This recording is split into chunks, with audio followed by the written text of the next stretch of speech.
Professor Nageswararao గారు జగన్మోహన్ రెడ్డి గారి అరెస్టుకు సంబంధించి పవన్ కళ్యాణ్ గారు అమిత్ షా గారి దగ్గరికి వెళ్తే చంద్రబాబు నాయుడు గారు ఇన్స్టాంట్ ఫ్రెండ్, జగన్మోహన్ రెడ్డి గారు నమ్మదగిన వ్యక్తి అని చెప్పి మాట్లాడినటువంటి మాటలు ఇప్పుడు తెలుగుదేశం పార్టీ మీడియాని, జనసేన వాళ్ళని వీళ్ళందరినీ ఉక్కిరి బిక్కిరి చేస్తూ ఉంది. వీళ్ళు ఢిల్లీ పోయేది జగన్ గారిని అరెస్ట్ చేయడం అని ఇది అడగడం కోసమా, లేకపోతే రాష్ట్ర ప్రయోజనాల కోసమా అని చెప్పి ప్రతి ఒక్కరు ఇప్పుడు వీళ్ళపైన విమర్శలు చేస్తూ ఇంత కక్ష సాధింపు దూరంతో పరిపాలన చేస్తున్న మీరు దేనికి ఇదంతా చేస్తున్నారు అని చెప్పి అడుగుతుంటే వాళ్ళ దగ్గర నుంచి సమాధానాలు, నాగేశ్వరరావు గారు మీరు క్షమాపణ చెప్పాలి, నాగేశ్వరరావు గారు వైఎస్ఆర్ కాంగ్రెస్ పార్టీ పేటీఎం, నాగేశ్వరరావు గారు అసలు ఇటువంటి వ్యాఖ్యలు ఎలా చేస్తారు మీరు, అంటే మూకుమ్ముడిగా నాగేశ్వరరావు గారి పైన దాడి చేస్తూ ఉన్నారు. ఎట్లా దాడి చేస్తున్నారంటే అమ్ముడు పోయిన వ్యక్తి నాగేశ్వరరావు అనేటట్టు చేస్తూ ఉన్నారు. ఒకవేళ నాగేశ్వరరావు గారు అన్న మాటలతోటి మీరు ఏమన్నా విభేదించవచ్చు, ఆయన ఏంటి ఇట్లా అది ఇది అని చెప్పి విభేదించవచ్చు. కానీ నాగేశ్వరరావు గారిని అమ్ముడు పోయాడు అని మాట్లాడటం మీకేం హక్కు ఉంది? ఇప్పుడు రేపు నాగేశ్వరరావు గారు మా పార్టీ విధానాలకు వ్యతిరేకంగా మాట్లాడితే ఖచ్చితంగా నాగేశ్వరరావు గారు మీరు అన్నదాన్ని తప్పండి, మీరు ఇలా ఎందుకు మాట్లాడతారని ఖచ్చితంగా మేము అడుగుతాం. అంతేగాని మీరు అడిగే విధానంలో ఒక్కసారిగా ఎంపీ గారు వస్తారు, మంత్రి గారు వస్తారు, ఆ తర్వాత జనసేన సోషల్ మీడియా మొత్తం ఆయన మేము మూకుముని దాడి చేస్తే జనసేన పార్టీ నాయకులందరూ బయటకు వచ్చి మాట్లాడుతూ ఉన్నారు. ఆ తర్వాత జనసేన పార్టీ అఫీషియల్ పేజ్లో కూడా ఆయన గురించి పోస్టులు పెడతా ఉన్నారు. ఇంకా చివరాఖరికి వచ్చేసరికి ఏబిఎన్ డిబేట్ పెట్టారు దాని మీద. అంటే చంద్రబాబు నాయుడు గారు ఖచ్చితంగా ఆదేశాలు జారీ చేసి ఉంటారు వాళ్ళ పార్టీకి సంబంధించి. పూర్తి స్థాయిలో ఇప్పుడు ఈ ఏబిఎన్ వాళ్ళు కూడా దాని మీద డిబేట్ పెట్టేశారు. రాత్రి వెంకటకృష్ణ డిబేటు, జనసేన వాళ్ళు ఎట్లా చెప్పుంటారు, వేయండి ఆయన్ని, ఇబ్బంది ఏం లేదు, ఎట్లా కావాలంటే అట్లా మాట్లాడండి అని చెప్పి చెప్పుంటారు. ఇంత దారుణంగా ఆయన్ని ఇప్పుడు ట్రోల్ చేయాల్సిన అవసరం ఏముంది? ఆయన క్లియర్ కట్గా చెప్తున్నాడుగా, కోర్ కమిటీ మీటింగ్లో నాకు జరిగినటువంటి సంభాషణ ఆ సభ్యుల్లో ఉన్నటువంటి ఒక వ్యక్తే నాకు చెప్పాడు అని చెప్పాడు. ఇక దాని మీద జరగలేదని చెబుతూ క్షమాపణ చెప్పాలి. అట్లా అంటే మీరు ఎన్ని క్షమాపణ చెప్పాలి? వాలంటీర్లు అమ్మాయిల్ని హ్యూమన్ ట్రాఫికింగ్ చేశారని ఆ రోజు ఎందుకు క్షమాపణ చెప్పాలా? మీరు 33,000 మంది అమ్మాయిల్ని వెళ్ళిపోయారని దానా యాగి చేశారు, ఎందుకు చెప్పాలా మీరు క్షమాపణ? అసలు ఇంతమంది మూకుమ్ముడిగా ఆయన మీద దాడి చేస్తున్నారే, ఏమి మీ ఎమ్మెల్యే అరవసలేదు పక్కాగా దొరికినాక వీడియోలతో సహా రోజు వీడియోలు పెడుతుంటే అప్పుడు ఎందుకు మూకుమ్ముడిగా ఆ ఎమ్మెల్యేని ఖచ్చితంగా పార్టీని సస్పెండ్ చేయాలి అని చెప్పి ఎందుకు మీరు అందరూ కమిటీ వేసి హడావుట్ చేసి ఈరోజు ఆ కమిటీ ఏడిపోయిందో ఏం పోయిందో మళ్ళీ ఆయన అంతే విచ్చలవిడిగా తాండవం చేస్తూ ఉన్నాడు. మీ యొక్క వైఫ్ ఆయన ఉన్నాడు, ఆయన అయితే రాత్రి డిబేట్లోకి వచ్చి పెద్ద కూలి వైసీపీ పేటీఎంలో మారిపోయాడంట.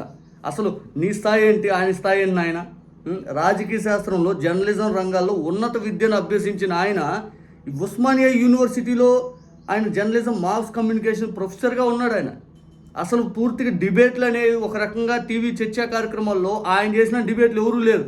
నేను ఆయన ఇక్కడ మద్దతు ఇస్తా మాట్లాడట్లా. రేపనే రోజు ఆయనకంత క్రెడిబిలిటీ ఉంది అని కొంతమంది మాట్లాడతారు. ఆయన మాటలు నిజమేనేమో అనుకునే వాళ్ళు ఉంటారు. కానీ ఆయన ఈ విధంగా మీరు సంబోధించడం బాగాలేదంట. రేపు ఆయన విశ్లేషణ ఏదైనా చేస్తే ఖచ్చితంగా మాకు వ్యతిరేకంగా ఏదైనా చేస్తే ఇది కాదండి ఇది కాదని చెప్పుకునే అవకాశం మాకుంటుంది. కానీ మీరు ఇక్కడ ఏకంగా క్షమాపణ చెప్పండి, మీరు పేటీఎం పెద్ద కూలోడు అయిపోయాడు, అమ్ముడు పోయాడు, బెదిరింపులు ఇయ్యా ఒకవేళ గౌరవప్రదంగా ఆయన మీద చర్చ అనేది జరగాలి. కానీ ఇంత దారుణంగా ఆయన తిడతా, ఇంత దారుణంగా ఆయన ట్రోలింగ్ చేస్తే అయితే కరెక్ట్ కాదు. నాగేశ్వరరావు గారు ఇప్పుడు చెప్పే మాట ఏంటి? ఈ నిమిషానికి జగన్ పేరు లేకుండా ఎప్పుడైనా చంద్రబాబు నాయుడు గారు స్పీచ్ విన్నారా? నాగేశ్వరరావు గారు అడుగుతున్నారు, సమాధానం చెప్పండి. పవన్ కళ్యాణ్ గారి స్పీచ్ ఎప్పుడైనా విన్నారా జగన్ గారి పేరు లేకుండా? అసలు జగన్ గారి స్టోరీ లేకుండా ఈనాడు, ఆంధ్రజ్యోతి ఫ్రంట్ పేజ్లో ఎప్పుడైనా చూసారా? జగన్ నామస్మరణ లేకుండా ఎల్లో మీడియా డిబేట్లు ఎప్పుడైనా జరిగినాయా? ఎప్పుడైనా జగన్ గారి పేరు లేకుండా ఎల్లో మీడియా న్యూస్ ప్రెజెంటర్లు ఎప్పుడైనా చూసారా? రోజు జగన్ గారి పైన ఏడుపు తప్పితే. అంతెందుకు జగన్ గారి నామస్మరణ లేకుండా ఆ ఎల్లో యూట్యూబ్ ఛానల్ కానీ సోషల్ మీడియా హ్యాండిల్స్ కానీ ఎప్పుడైనా కానీ మాట్లాడుతున్నాయా? ఒకవేళ నాకు ఇది చూపించండి అని చెప్పి ప్రొఫెసర్ నాగేశ్వరరావు గారు అడుగుతున్నారు. ఆయన అడిగిన దానికి సమాధానం ఉండదు. దుష్ప్రచారం మాత్రం జగన్ గారి పైన విపరీతంగా చేస్తారు. నిజానికి చంద్రబాబు నాయుడు గారు నమ్మదగిన మిత్రుడు అని ఒక్క చేత అనిపించండి. ఈ దేశంలో మమతా బెనర్జీ గారి దగ్గర నుంచి, డిఎంకే దగ్గర నుంచి, కాంగ్రెస్ దగ్గర నుంచి, సిపిఐ సిపిఎం దగ్గర నుంచి, టీఆర్ఎస్ దగ్గర నుంచి, ఇప్పుడు బీఆర్ఎస్, ఫరూక్ అబ్దుల్లా వాళ్ళ పార్టీ దగ్గర నుంచి, ఆమ్ ఆద్మీ దగ్గర నుంచి, ఈ దేశంలో అన్ని పార్టీలతో పొత్తు పెట్టుకున్న ఏకైక వ్యక్తి చంద్రబాబు నాయుడు. చంద్రబాబు నాయుడు గారు అన్ని పార్టీలతో పొత్తు పెట్టుకున్నారు. అసలు మన రాష్ట్రంలో వదిలితే ప్రజాశాంతితో కూడా పెట్టుకుంటాడు. ఆయన నమ్మదగిన మిత్రుడు అని ఎవరు అంటారు? 4 రోజులు స్నేహం చేస్తాడు, 4 రోజులు పక్కన విసిరేస్తాడు. ఆయన్ని ఈ రకంగా టార్గెట్ చేసుకుంటూ ముందుకెళ్ళడం ఏదైతే ఉందో మీ పైశాచిక ఆనందం తప్పితే రాష్ట్ర ప్రయోజనాల కోసం ఢిల్లీ వెళ్ళి ఏం సాధించారు చెప్పండి. మీరు చెప్తున్నారుగా మేము రాష్ట్ర ప్రయోజనాల కోసం ఢిల్లీ వెళ్తాం తప్పితే ఇలా అరెస్టులు మేము అడగమని. సరే, మీరు రాష్ట్రానికి ఏం తెచ్చారు చెప్పండి. కేంద్ర ప్రభుత్వం దగ్గర నుంచి మీరు రాష్ట్రానికి ఇదిగో మేము ఇది చేసాం, ఇది తెచ్చాం, పోలవరం నిధులు తెచ్చారా? రైల్వే జోన్ ఏమైనా తెచ్చారా? రైల్వే జోన్లో మనకు వాటా ఎంత తెచ్చారు? ఒరిస్సా ఎంత తింటుంది? రాజధాని నిధులు ఏమైనా తెచ్చారా? రహదారులు డబ్బులు ఏమైనా తెచ్చారా? విభజన హామీలు ఏమైనా సాధించారా? ప్రత్యేక హోదా ఏమైనా తెచ్చారా? మన రాష్ట్రం ఏదైతే ఆర్థికంగా నిధులు ఏదైతే కొరతలో ఉందో దాని విషయం పైన ఏదైనా అత్యధికంగా మాకు ఇవ్వండి, మేము నిలబెట్టిన ప్రభుత్వం కాదు ఇది అని ఏమన్నా అడిగారా? ఏమీ అడగరు. జగన్ గారిని అరెస్ట్ చేయండి, జగన్ గారిని అరెస్ట్ చేయండి. ఈ నాగేశ్వరరావు గారు మాట్లాడితే ఆయన మీద ఒకటే ఊకుడు దూకుడు అన్నీ. మీ ఎమ్మెల్యేలని ఏదో గబ్బు పనులు చేస్తుంటే వాళ్ళ మీద మీరు మాట్లాడటానికి చర్యలు తీసుకోవడానికి రాలా. 33,000 మంది అమ్మాయిల గురించి అడుగుతున్న చర్యలు లేవు. మేము ఇదిగో మీరు ఇచ్చిన హామీల గురించి అడుగుతుంటే మాటలు లేవు. దాని గురించి స్పందించరు.